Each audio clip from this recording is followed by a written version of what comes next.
Et donc il y a un homme qui évoque justement une IMG. Et il évoque de façon très concrète en parlant du fœtus démembré dans une bassine. Et il dit ce fœtus c'était mon fils.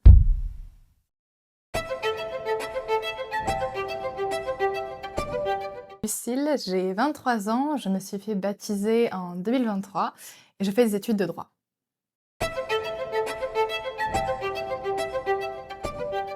Alors, moi, j'ai évolué dans un environnement très sensible au vivant. J'ai eu la chance d'avoir des parents qui étaient à fond dans l'écologie, le respect du vivant.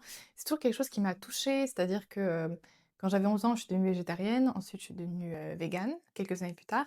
Et donc j'étais dans cette démarche de protection du vivant et d'aussi de comprendre parallèlement le monde qui m'entourait.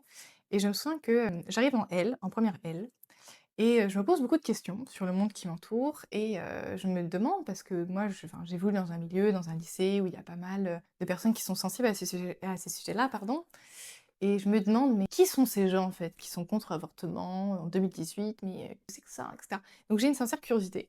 Je comprends pas leur démarche parce que pour moi c'est un truc qui est totalement, réactionnaire et passéiste et cetera, et donc je me pose sincèrement la question et jusqu'au jour où on va voir un spectacle. Parce que j'étais en première L donc, et on va voir un spectacle où il y a des personnages qui parlent de leur vie, qui parlent de beaucoup de drames humains, et donc il y a un homme qui évoque justement une IMG. Et il évoque de façon très concrète en parlant du fœtus démembré dans une bassine, et il dit ce fœtus c'était mon fils. Le fait justement d'avoir cette image concrète, au-delà des discours sur l'émancipation avec lesquels j'avais grandi, m'a permis de me dire attends, mais il se passe un truc. Alors moi, je viens pas du tout d'un milieu catho à la base, c'est-à-dire que j'ai un père qui était très communiste en fait, et très profondément athée de fait, et j'ai une mère qui est protestante. Donc moi j'arrive dans ce milieu-là, j'ai quand même la chance d'avoir mes grands-parents maternels qui étaient des exemples de sainteté et qui étaient tellement dans le concret, dans l'action, que je me suis dit: «Mais quoi? C'est des gens qui ont une vie très compliquée et pourtant ils sont au service des autres, mais qu'est-ce qui se passe?» De là, justement, j'ai observé que, parmi les personnes qui se bougeaient, globalement, pour, les femmes en souffrance, bah, qui étaient à l'écoute, et qui étaient dans le concret pour aider ces femmes qui sont en difficulté, eh bien, quand je vois que c'est que des cathos, en fait, qui se bougent et qui essaient de faire, bouger les lignes et qui font preuve d'un vrai courage politique à cet égard, je me suis dit: «Mais c'est parti!»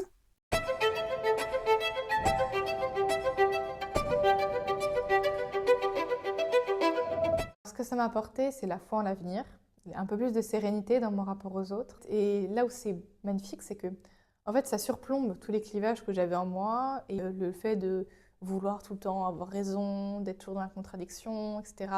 Dans la rébellion aussi parfois. Le fait de se dire, bah, il y a plus grand. Il y a Jésus au-dessus de tout ça. Et Jésus, en fait, il transcende tous ces clivages, toutes ces tensions. En fait, la vie, c'est l'essentiel, en fait, puisque bah, sans vie, il n'y a rien.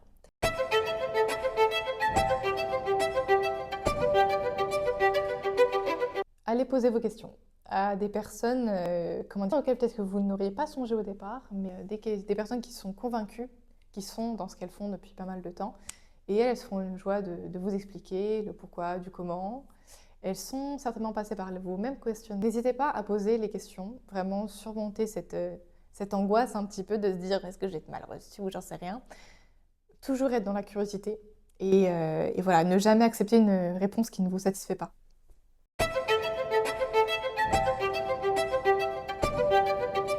C'est l'espérance d'être une lumière dans le monde. D'ailleurs, c'est mon prénom. Au service de la vie, nous sommes des catholiques laïcs qui voulons partager des aventures providentielles vécues par des personnes bousculées par la vie.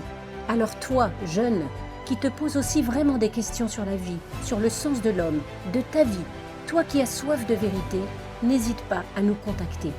N'hésite pas à poser tes questions quelles qu'elles soient. Nous essaierons de témoigner pour toi de la beauté et de la valeur incroyable de chaque vie humaine.